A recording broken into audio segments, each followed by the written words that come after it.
صورت ہے یہ؟ مکیہ کہ مدنیہ؟ مکیہ۔ مکیہ۔ مکیہ کا مطلب یہ صورت مکہ مکرمہ کے اندر نازل ہوئی ہے، ٹھیک ہے؟ دیکھیے سورۃ الفلق مکیہ، سورۃ الفلق مکیہ۔ اعوذ باللہ من الشیطان الرجیم، اعوذ باللہ من الشیطان الرجیم، بسم اللہ الرحمن الرحیم، بسم اللہ الرحمن الرحیم، قل اعوذ برب الفلق، قل اعوذ برب الفلق۔ دیکھو اس سے پہلے سورۃ الناس میں آپ کو بتایا گیا تھا کہ اعوذ میں واو مدہ ہوگا اور اس کو ایک الف کے برابر کھینچ کر پڑھیں گے، تو یہاں بھی دیکھو وہی واو مدہ ہے، تو اس کو بھی کتنا کھینچیں گے؟ ایک الف کے برابر۔ ایک الف کے برابر اس کو بھی کھینچ کر پڑھیں گے، جیسے اعوذ، اور اسی طرح زال کے اوپر پیش ہے تو پیش کو ادا کرنے میں ہونٹ گول ہوتے ہیں، تو ایسے پڑھیں گے اعوذ، اعوذ پڑھیں گے تو غلط ہو جائے گا، کیسے پڑھیں گے؟ اعوذ، اعوذ، ٹھیک ہے؟ ہمیشہ کہیں بھی پیش آئے تو اس کے ادا کرنے میں ہونٹ گول ہوتے ہیں، جیسے اعوذ باللہ من الشیطان الرجیم پڑھتے ہو تو وہاں بھی اعوذ باللہ من الشیطان الرجیم اگر ہم نے پڑھ دیا تو وہ غلط ہو جائے گا۔ صحیح تبھی ہوگا جب ہمارے پڑھتے وقت ہونٹ گول ہو جائے، جیسے اعوذ، ٹھیک ہے؟ یہاں بھی دیکھیے قل اعوذ برب الفلق، اعوذ برب الفلق، فلق میں قاف کی آواز آنی چاہیے، فلق، فلق، فلق میں دیکھو قاف ہے اور قاف پر وقف کی وجہ سے جزم آ گیا، نہیں؟ جب جزم آ جائے حروف قلقلہ میں سے کسی بھی حرف پر تو وہاں کیا ہوتا ہے؟ قلقلہ، اور قلقلہ کہتے ہیں کہ مخرج ٹکر کھا کر الگ ہو جاتے ہیں، جیسے فلق، تو اس طرح کی آواز پڑھتے ہوئے آنی چاہیے، جیسے قل اعوذ برب الفلق، قل اعوذ برب الفلق، من شر ما خلق، من شر ما خلق۔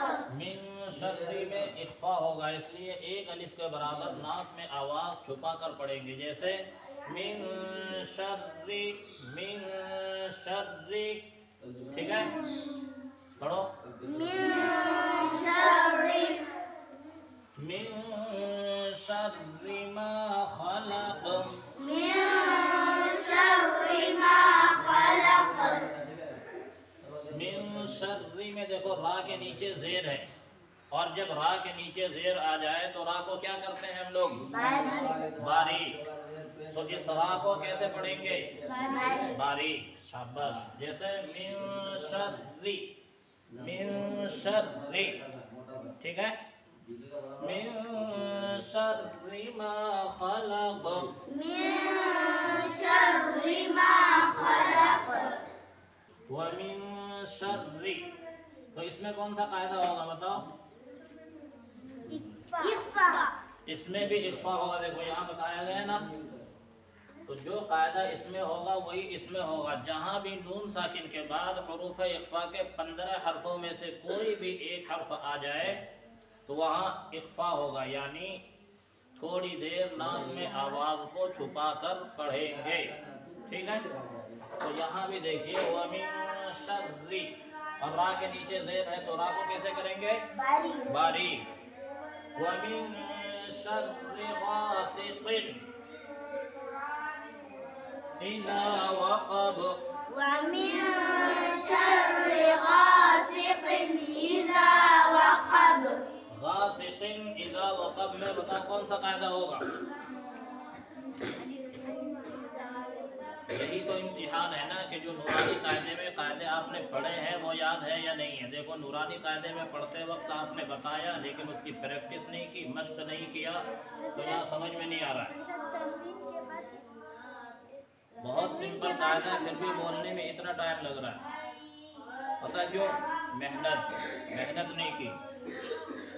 یہ فوراً آپ کے ذہن میں آنا چاہیے تھا کہ یہاں اظہار ہوگا۔ دیکھو وَمِن شَرِّ غَاسِقٍ إِذَا وَقَبَ، ومن شر غاسق إذا وقب۔ اب اس میں اظہار کیوں ہوگا؟ بولو۔ تنوین کے بعد حروف حلقی کے 6 حرفوں میں سے حمزہ آیا ہے۔ دیکھو تنوین ہے، تنوین کے بعد حروف حلقی کے 6 حرفوں میں سے حمزہ آیا ہے، اس لیے کیا ہوگا؟ اظہار ہوگا۔ تو جہاں بھی تنوین کے بعد یا نون ساکن کے بعد حروف حلقی کے 6 حرفوں میں سے کوئی حرف آ جائے تو اظہار ہوگا، یعنی اس کو ظاہر کر کے پڑھیں گے، غنہ بھی نہیں کریں گے، اخفا بھی نہیں کریں گے، ٹھیک ہے؟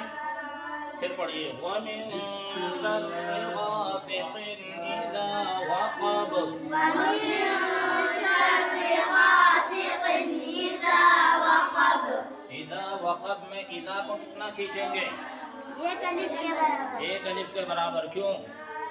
کیونکہ الف سے پہلے زبر ہوتا ہے، کیونکہ الف مدہ ہے یہاں، اور الف مدہ ایک الف کے برابر کھینچ کر پڑھا جاتا ہے۔ اسی طرح وَمِن شَرِّ غَاسِقٍ میں جو غیر الف زبر خا ہے اس کو بھی کتنا کھینچیں گے؟ ایک الف کے ایک برابر الف کے برابر۔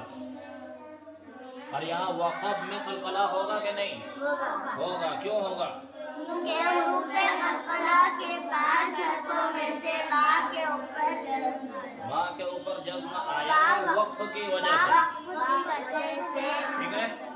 ابھی تو واقع خا ہے تو ابھی قلقلہ نہیں ہوگا، لیکن جب وقف کریں گے تو واقع با سے وقب ہو جائے گا، اس وقت قلقلہ ہوگا، ٹھیک ہے؟ آگے دیکھیے وَمِن شَرِّ النَّفَّاثَاتِ فِي الْعُقَدِ، ومن شر النفاثات في العقد۔ وَمِن شَرِّ کے بارے میں آپ کو بتایا گیا، کیا بتایا گیا؟ دھیان میں ہے؟ اخفا ہوگا، اور را باریک ہوگی۔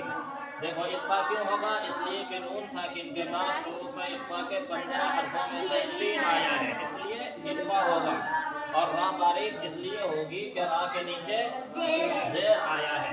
تو دیکھو اس را کے اوپر بھی تشدید ہے، نون کے اوپر بھی تشدید ہے، اور فا کے اوپر بھی تشدید ہے، اور تشدید والے حرف 2 بار پڑھے جاتے ہیں، تو اس کو بھی 2 بار پڑھنا ہے، اس کو بھی 2 بار پڑھنا ہے، اور اس کو بھی 2 بار پڑھنا ہے۔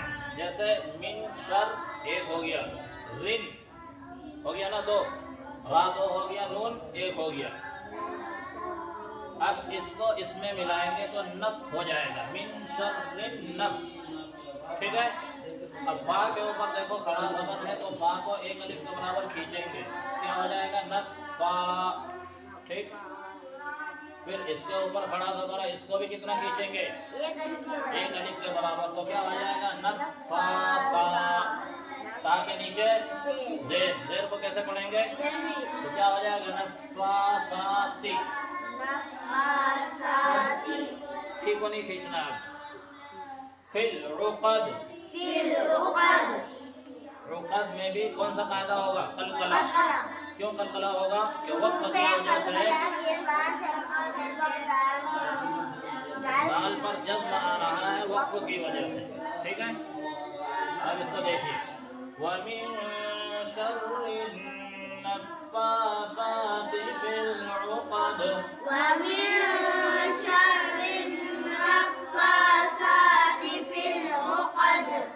اس کے نیچے آئیے وَمِن شَرِّ حَاسِدٍ إِذَا حَسَدَ، ومن شر حاسد إذا حسد۔ من شر کے بارے میں بتایا گیا، اخفا، اخفا ہوگا، کیوں؟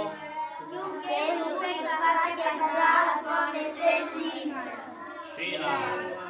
را کیسی ہوگی اس کی؟ باریک، باریک، کیوں؟ زیر، را کے نیچے زیر آیا ہے۔ سب کی آواز آنی چاہیے، سب کی بولو گے تو بولنا آئے گا، یاد ہوگا۔ را کیسی ہوگی؟ باریک، باریک، کیوں؟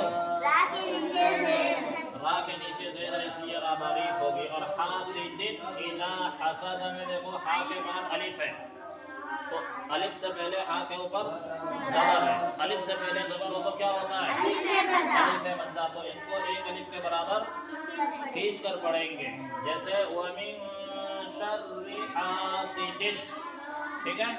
اس کے نیچے بھی زیر ہے، اس کے نیچے بھی دو زیر ہے، تو اس کو بھی نہیں کھینچیں گے، اس کو بھی نہیں کھینچیں گے، حاسدین اس طرح پڑھو گے تو غلط ہوگا، حاسدین اس طرح پڑھیں گے۔ اس کے بعد دیکھو تنوین کے بعد کیا آیا ہے؟ حروف حلقی میں سے حمزہ آ گیا ہے، تو اب جیسے ہی تنوین کے بعد حروف حلقی میں سے کوئی حرف آ جائے تو وہاں کیا ہو جاتا ہے؟ اظہار، تو یہاں بھی کیا ہوگا؟ اظہار۔ اظہار کا مطلب ظاہر کر کے پڑھنا، غنہ بھی نہیں، اخفا بھی نہیں، ٹھیک ہے؟ دیکھیے وَمِن شَرِّ حَاسِدٍ إِذَا حَسَدَ، وَمِن شَرِّ حَاسِدٍ إِذَا حَسَدَ۔ اب بتاؤ کہ یہ قاعدے جو آپ نے پڑھے ہیں صرف یہیں تک ہے یا قرآن کریم میں کہیں بھی آئے گا تو اس کو اسی قاعدے کے مطابق پڑھو گے؟ جو قاعدہ آپ نے اس میں پڑھ لیا وہ قرآن کریم میں کہیں بھی آئے تو اسی قاعدے کے مطابق پڑھنا ہے۔ مثلا جہاں تنوین کے بعد یا نون ساکن کے بعد حروف اخفا کے کسی حروف اخفا کے 15 حرفوں میں سے کوئی حرف آئے تو اخفا کرنا ہے، نون ساکن یا تنوین کے بعد حروف حلقی میں سے کوئی حرف آئے تو وہاں اظہار کرنا ہے، حروف قلقلہ میں سے کسی حرف کے اوپر جزم آ جائے تو وہاں قلقلہ کرنا ہے، اسی طرح تنوین یا نون ساکن کے بعد با آ جائے تو وہاں اقلاب کرنا ہے، ٹھیک ہے؟ تو یہ قاعدہ دھیان میں رکھو گے تو پڑھنے میں بھی مزہ آئے گا، غلطی نہیں ہوگی، لیکن یہ قاعدہ یاد نہیں رکھو گے تو غلطی ہوگی، پھر پٹائی ہوگی، آتا نہیں سمجھ میں؟ تو پٹائی سے بچنا ہے تو کیا کرنا ہے؟ یاد کرنا ہے، ٹھیک ہے؟ یہ صورت یاد ہو جائے گی نہیں؟ دیکھو ایک مرتبہ پھر پڑھو، قل اعوذ برب الفلق، قل اعوذ برب